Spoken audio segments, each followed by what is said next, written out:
부르심과 순종이라는 제목으로 하나님의 말씀 전하도록 하겠습니다. 오늘 본문은 우리가 너무나도 잘 알고 있는 말씀입니다. 하나님의 부르심에 대해서 아브라함이 순종하는 장면을 그리고 있습니다. 하나님의 말씀, 하나님의 명령이 담고 있는 의미와 아브라함의 순종, 그리고 순종함으로 따르는 하나님의 복에 대해서 말씀을 나누어 보도록 하겠습니다. 1절에 여호와께서 아브라함에게 이르시되 너는 너의 고향과 친척과 아버지의 집을 떠나 내가 네게 보여줄 땅으로 가라고 했습니다. 아브라함은 하나님의 말씀, 곧 하나님의 명령에 따라서 떠나야 했고 가야 했습니다. 그런데 오늘날 우리가 생활하는 것처럼, 우리가 생각하는 것처럼 그때는 자기 생활 본거지를 떠나거나 가는 일들이 쉽지가 않았습니다. 쉬운 정도가 아니라 거의 불가능에 가까운 너무나도 어려운 일이었습니다.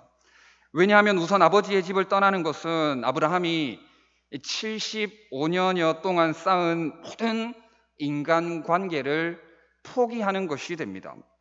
모든 인간관계를 포기한다는 것은 모든 것을 버린다는 것과 같은 말입니다. 자식이 자신에게 남는 것이라고는 아무것도 없는 것입니다. 빈 털터리가 되는 것입니다.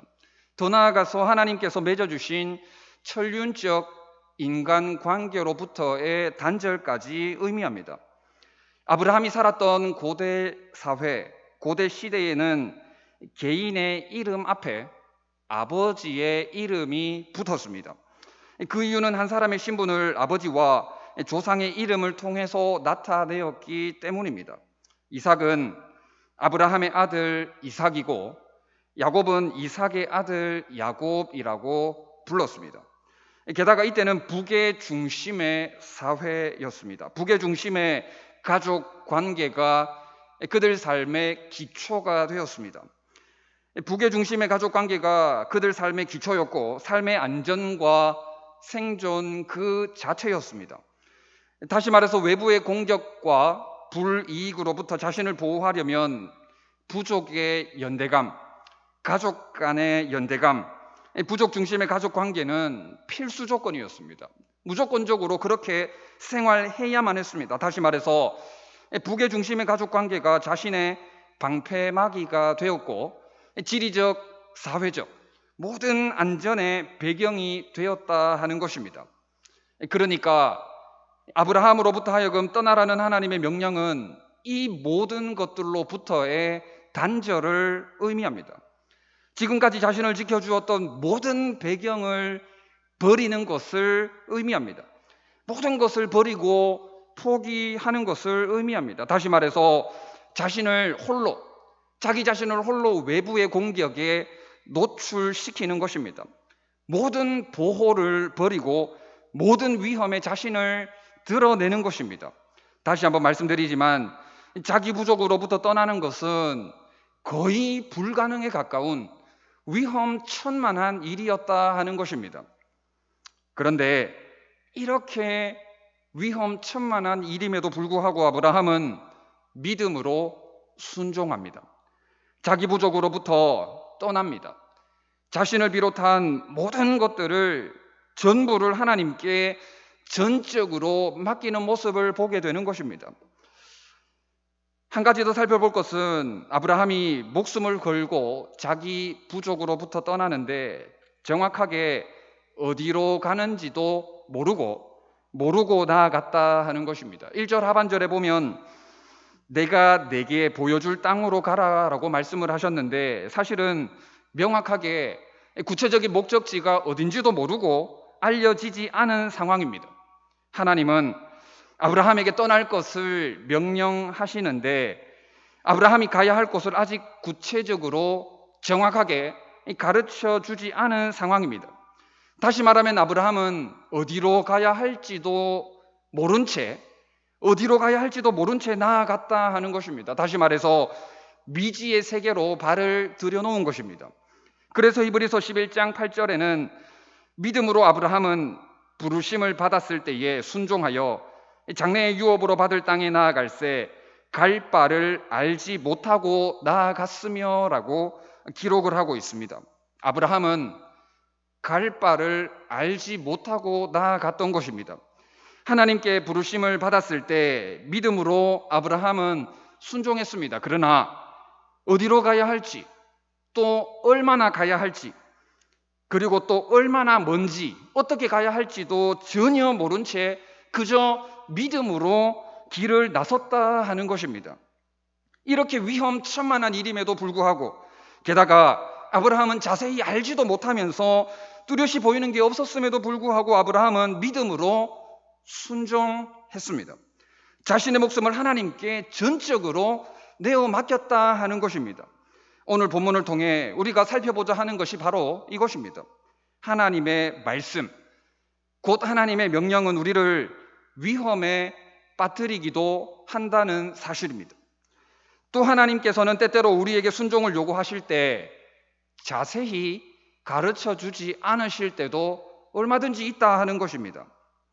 아브라함처럼 하나님은 우리들에게도 똑같이 말씀하십니다. 그런데 그 말씀에 순종하려고 하니 목숨을 걸어야 할 때가 있습니다. 나 자신을, 나 스스로를 위험에 빠뜨려야 할 때가 있더라라는 것입니다. 게다가 자세히 구체적으로 알려주시지도 않습니다. 다시 말해서 대충 가르쳐 주시고는 순종을 요구하십니다. 적당히 알려주시고는 끝입니다. 우리에게는 정확한 주소가 필요한데 두루뭉술한 내용만 가르쳐 주시고 뜬구름 잡는 소리만 하시고는 끝입니다. 그리고는 우리에게 순종하라고 말씀하십니다. 우리에게 하나님의 명령에 대해서 절대적으로 순종하라고 말씀하시는 것입니다. 그런데 하나님의 말씀을 잘 살펴보면 신앙의 여정, 믿음의 걸음이 상당 부분 이런 것 같습니다. 말씀에 순종해서 명령에 따라서 자기 스스로를 위험에 빠뜨린 믿음의 선진들이 많이 있습니다. 우리가 너무나도 잘 아는 다니엘이 그렇습니다. 다니엘 하면 사자굴이 생각이 납니다. 다니엘은 예루살렘 성전을 향해 전에 하던 대로 하루 3번 기도했습니다. 개인적으로 하나님을 예배했던 것입니다. 말씀에 따라, 말씀에 순종하여 경건 훈련을 한 것입니다. 말씀에 따라 하나님을 예배했던 다니엘은 결국 사자굴에 들어가고 말았습니다. 순종하면 하나님의 복을 받을 수도 있지만 이렇게 위험에 처하기도 한다는 것입니다. 사드락과 메삭과 아벳느고도 마찬가지입니다. 하나님의 명령에 순종했습니다. 어떻게 되었습니까? 풀무불에 들어갔습니다. 그것도 평소보다 7배나 뜨거운 불구덩이에 들어가게 되었습니다. 왕의 엄청난 분노를 사게 되었던 것입니다. 목숨을 내어 놓아야만 하는 그런 상황에 들어갔고 목숨을 잃어버렸다고 해도 할 말이 없었던 상황이었습니다. 아브라함, 다니엘, 사드락과 메삭과 아벳느고는 하나님의 명령에 순종한 것입니다. 자기 마음대로 자기 의지를 드러낸 것이 아니라 하나님의 명령에 철저히 머리를 숙이고 무릎을 꿇었던 것입니다. 그런데 그 순종함으로 말미암아 목숨을 잃을 뻔했습니다. 잃었다고 해도 과언이 아니었습니다. 그들은 자기 목숨을 걸고 세상과 베팅한 것입니다. 얼마든지 목숨을 잃어버릴 수 있는 상황이었습니다. 그런데 그들은 하나밖에 없는 목숨을 걸었습니다. 죽음을 조금도 두려워하지 않고 목숨 걸고 하나님의 명령에 순종했던 것을 보게 되는 것입니다. 그렇다면 오늘 우리는 어떻습니까? 하나님의 말씀에 순종하는데 이만큼 마음을 다하고 있습니까? 아니면 오히려 순종함으로 인해 현실적인 손해나 피해 이런 것들을 계산하면서 신앙생활 하지는 않습니까? 많은 그리스도인들이 현실적인 상황에 더 많은 무게를 두고 있습니다. 믿음의 선진들처럼 자기 스스로를 위험에 몰아넣지 않습니다. 좁은 문으로 가기는커녕 넓은 문으로 가려고 합니다.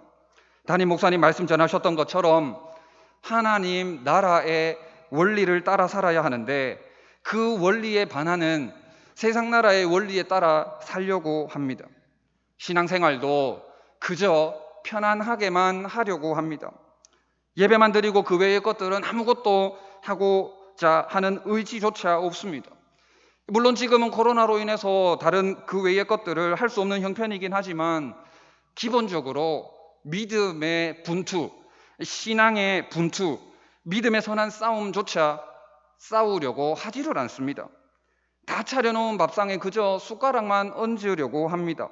신앙은 신앙이고 현실은 현실이라는 것입니다. 현실적인 형편에 더 많은 무게를 두고 있습니다. 그러나 신앙생활은 이런 게 아니라는 것입니다. 고향과 친척과 아버지의 집을 떠나는 게 신앙생활입니다.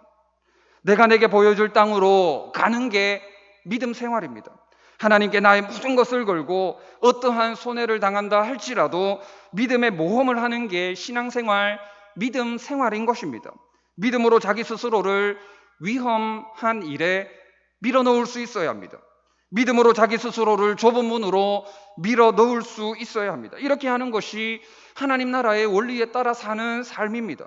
어떠한 종류의 위험에도 처할 수 있다는 믿음의 용기, 우리에게는 믿음의 용기가 필요한 것입니다. 노아 홍수 사건을 잘 아실 겁니다.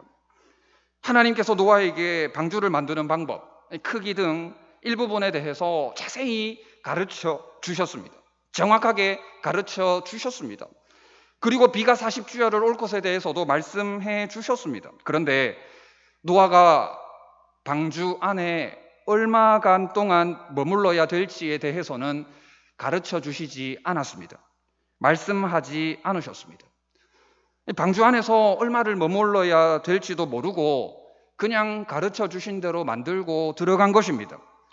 다시 말해서 말씀하신 부분만 기억을 하고 그 부분에 대해서만 믿고 순종해 들어간 것입니다. 노아의 가족 셈과 함과 야벳 아들들이 있었습니다. 모르긴 해도 아들들이 밖으로 많이 나가고 싶었을지 모릅니다. 언제 밖으로 나갈 수 있을지 노아인 아버지에게 물어보았을 것입니다. 그런데 노아가 알 수 있습니까? 모릅니다. 알 수 없습니다. 도무지 알 방법조차 없었습니다. 왜냐하면 하나님께서 안 가르쳐 주셨기 때문입니다. 그 부분에 대해서는 가르쳐 주지 않으셨기 때문입니다. 그래서 노아는 까마귀도 보내보고 비둘기도 보내본 행동을 했던 것입니다. 이렇게 하나님은 때때로 우리에게 안 가르쳐 주실 때가 있다는 것입니다. 다 안 가르쳐 주실 때가 있다 하는 것입니다. 요셉이라고 다 알았습니까? 형들에게 팔려가는 비참한 상황 가운데 애굽의 총리로 세움을 받게 될 것이라는 사실에 대해서 조금이라도, 아주 조금이라도 미리 알았더라면 요셉의 광야 여정, 고난의 여정 가운데 조금이라도 위로와 힘을 얻을 수 있었을 것입니다. 그러나 요셉도 이 부분에 대해서는 전혀 몰랐습니다. 꿈도 꿀 수 없었습니다. 그렇게 될 줄은 꿈에도 아마 몰랐을 것입니다. 하나님은 때때로 이렇게 우리에게 감추어 놓고 드러내지 않고 순종할 것을 말씀하실 때가 있다 하는 사실입니다. 모르게 해놓고 캄캄하게 해놓고 우리에게 순종을, 그 명령을 따를 것을 말씀하시는 것입니다. 다시 한번 히브리서 11장 8절 말씀을 언급하겠습니다. 믿음으로 아브라함은 부르심을 받았을 때에 갈 바를 알지 못하고 나아갔으며 라고 했습니다. 아브라함도 몰랐습니다. 잘 몰랐습니다. 알았다고 한들 애매히 알았을 것입니다. 불명확하게 알았을 것입니다. 안다고 한들 안개가 자욱이 낀 그저 그 정도였을 것입니다. 우리 스스로에게 한번 질문해 보시기 바랍니다. 다 알아야 순종할 수 있습니까? 다 알아야 됩니까? 모든 것을 자세하고도 명확하게 알아야 우리가 순종할 수 있습니까? 그렇지 않습니다. 아닙니다. 몰라도 우리는 얼마든지 순종할 수 있습니다. 갈 바를 알지 못해도, 갈 바를 몰라도 우리는 얼마든지 순종할 수 있습니다. 왜냐하면 말씀하신 분이 바로 하나님이시기 때문입니다. 말씀하신 분이 바로 우리 아버지 하나님이시기 때문에 내용은 모른다 할지라도 말씀하신 주체가 말씀하신 분이 바로 나의 아버지이시기 때문에 믿음으로 우리는 얼마든지 반응할 수가 있다는 것입니다. 나의 하나님이시기 때문에 우리는 믿음으로 나아갈 수가 있다 하는 것입니다. 그런데 우리는 내일 일이 정말 궁금합니다. 그래도 내일 일을 너무 알고 싶어 합니다. 그래서 기도하고 또 기도합니다. 응답을 사모하면서 기도합니다. 물론 예레미야 33장 3절 말씀처럼 하나님께 부르짖으면 하나님께서 응답하십니다. 우리가 알지 못하는 크고 은밀한 일을 가르쳐 주십니다. 하나님은 이렇게도 우리에게 역사하십니다. 그런데 하나님께서 안 가르쳐 주실 때도 의외로 많다는 사실입니다. 지금까지 우리의 삶을 돌아보면 그렇지 않습니까? 지금까지 다 알고 오셨습니까? 이렇게 될 줄 모든 것을 다 알고 오셨습니까? 몰라도 다 알 수 없어도 하나님을 믿는 믿음으로 순종했더니 오늘 지금이라는 선물을 허락해 주신 것 아닙니까?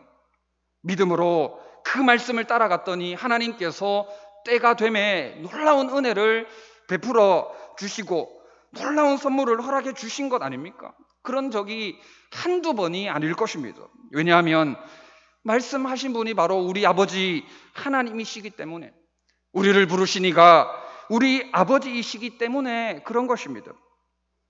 그랬기 때문에 하나님은 아브라함을 축복하신 것입니다. 2절 말씀, 내가 너로 큰 민족을 이루고 내게 복을 주어 내 이름을 창대하게 하리니 너는 복이 될지라 했습니다. 송병현 교수가 여기서 명령의 내용과 순서를 살펴볼 필요가 있다라고 언급을 하고 있습니다. 먼저 하나님께서 순종을 요구하셨고 이 요구가 충족될 경우 축복이 임하게 된다는 약속을 하셨다는 것입니다. 다시 말해서 축복이 있기 전에 순종이 먼저 되어야 한다는 사실입니다. 왜냐하면 이처럼 순종이 축복으로 연결되기 때문입니다. 다시 말해서 우리가 하나님께 복을 간구하는 필요도, 복을 간구하는 기도도 얼마든지 필요하지만 그런 기도를 드리기 전에 먼저 순종이 앞서야 된다 하는 것입니다.